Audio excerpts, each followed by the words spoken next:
Good evening, doctors, ladies and gentlemen. It is indeed a pleasure to be amongst you today, and one will wonder why, standing at a cancer conference, can we get pleasure? But I think the pleasure is in the fact that so many significant, intellectual, academic, committed people from all spheres of life are here today to say, yes, we can. We can find the can in cancer. We can find the cure. We can find the way to treat, and we should and we will. And that's why it's wonderful to be here today with all of you. Kavita Garu, it's so nice to see you here. You represent the women power of India.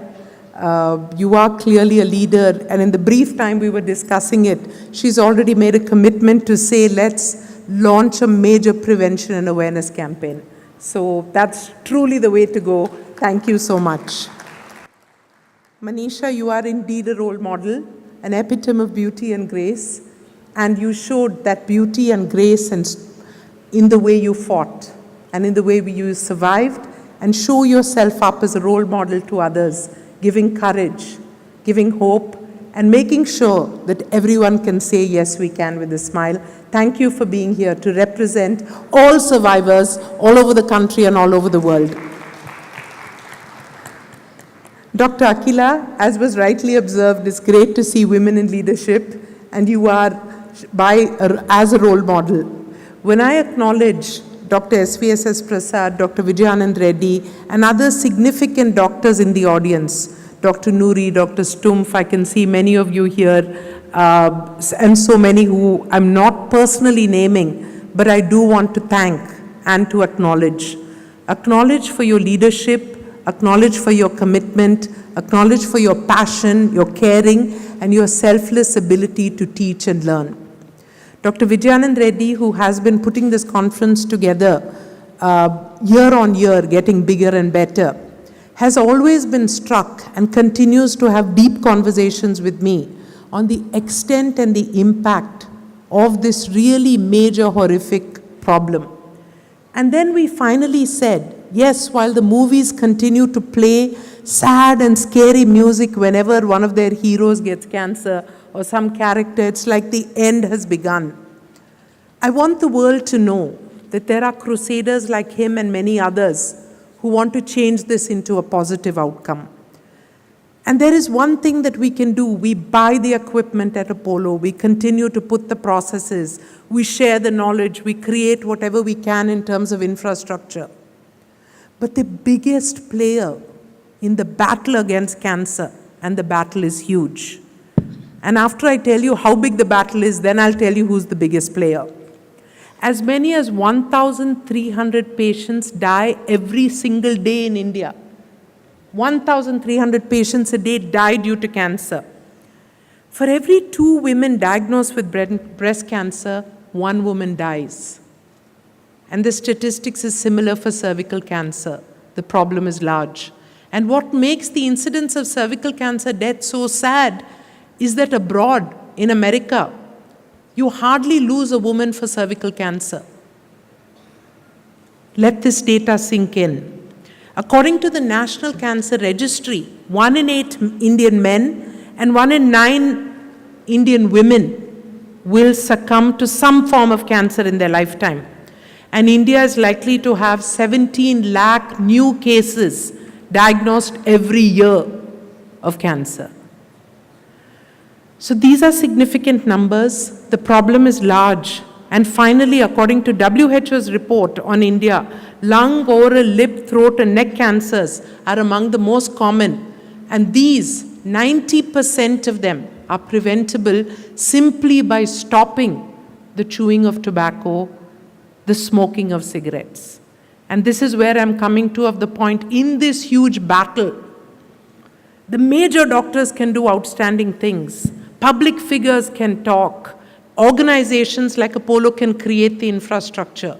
But the single largest player in the battle against cancer is the individual themselves. Because in most cases, cancer is preventable by not going into the carcinogenic agents like tobacco.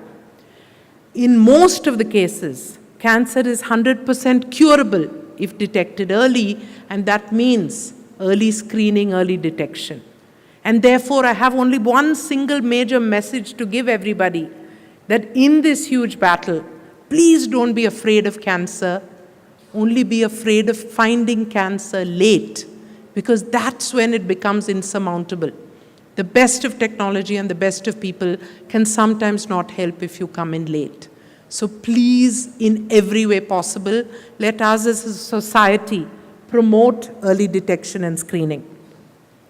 I cannot end without saying what one person who very much wanted to be here and could not be here because of the logistics of the environment, and that is my father, Dr. Reddy, continues to say, and that is that Apollo will leave no stone unturned in the fight and the battle against cancer. We will continue to invest in the best of technologies, whether it's bringing in India's first PET CT, India's first PET MRI, India's first, whether it's brachytherapy, tomotherapy, every therapy possible. And then to go on to say that we will soon have the country's first and most likely Asia's first proton therapy. This will come in the year, early in the year 2018. Early next year, you will have what many, many countries in the world do not have, because we believe that every Indian deserves the best of care. We also believe that care comes not just by the technology, but by the doctors. So the finest clinicians who come together in organ-specific clinics, in multi-speciality tumor board meetings, in organ-specific surgeries, and in a combination of multi-speciality approach, multi-modality approach, and very often a holistic healing approach to give patients the very best that they can. I also want to acknowledge here today many, many of our partners in caring, so many physicians and clinicians who help us in early diagnosis and screening, who refer in their patients and then take over the patients in post-operative care. Your partnership to Apollo is inspiring. I want to acknowledge and thank all of you for being the outstanding, real support and part of this ecosystem. You inspire us to do more and more.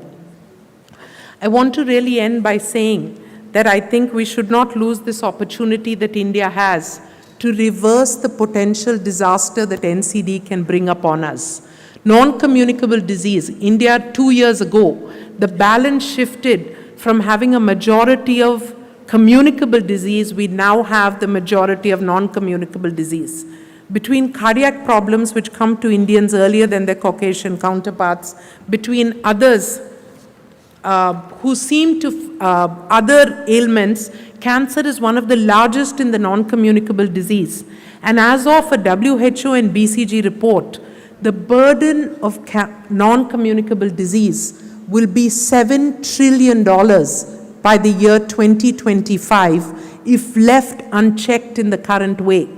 And I think what pains doctors and hospitals the most is that when we see a cardiac problem, very rarely do we see someone with a single vessel disease. They come to us with 3 and 4 and 5 vessels blocked.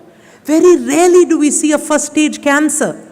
Why do we always have to see people in stage 3 and stage 4 when it's spread to different organs? So can we as Indians, can we as India, can we as Telangana, one of the most progressive states, find a way to completely up the level of awareness in the country, the amount of screening that we're doing in the country, and create a holistic preventive approach to care that will enable us to fight the burden of disease from multiple angles. So on one hand, we will create the infrastructure and the hospitals and the doctors and the treatment because Indians deserve the best. We will work with governments to find ways for insurance coverage, as the state has, so that people can afford this treatment. But we will equally work on prevention, screening, detection, so that we find these problems early and they can be treated with success, with a lower cost, and most importantly and significantly, with less suffering and pain to the individual and to the family. I want to end on the note that we need to find the combination also, that we as an institution are dedicated to the finest of clinical treatment, but also to research and to education. to teach, to train, and to share the knowledge that we have so that many, many more institutions can lend this type of treatment to other patients across India, so that many doctors, even internationally, I think we have 16 doctors from the African subcontinent alone who have come as delegates to learn. There is so much moving, especially in cancer. Every day is a new discovery. And finally, to share with you that in the field of research, we will continue to give hope, to find new ways, to find new avenues, to find new platforms. Using the data that we have, we were the team that created the first testing, the blood testing for brain tumors, glioma, which are usually detected only in an end stage through whether it's CT scan, MRI, and then a biopsy, and then pathology. So like that, today I think there was a fabulous discussion with doctors from Apollo, Cleveland Clinic, and other institutions to create a multimodality research approach and a platform wherein we can look at the liquid biopsy, which is the blood, the pathology, which is the tumor, and the modality of treatment, whether it's chemical and radiation, finalize the methodology of precision, and then treat patients in a very personalized and targeted way. Precision and personalized medicine is the way of the future. Integrated research with data, science, and doctors is the way for us to reach that future faster.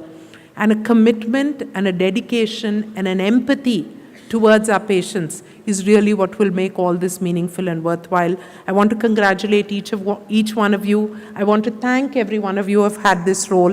And I want to wish Dr. Vijayanand especially and his family continued success, continued inspiration from all the many, many, many happy patients that you must see, and the satisfied and happy families who you send home after you have cured them.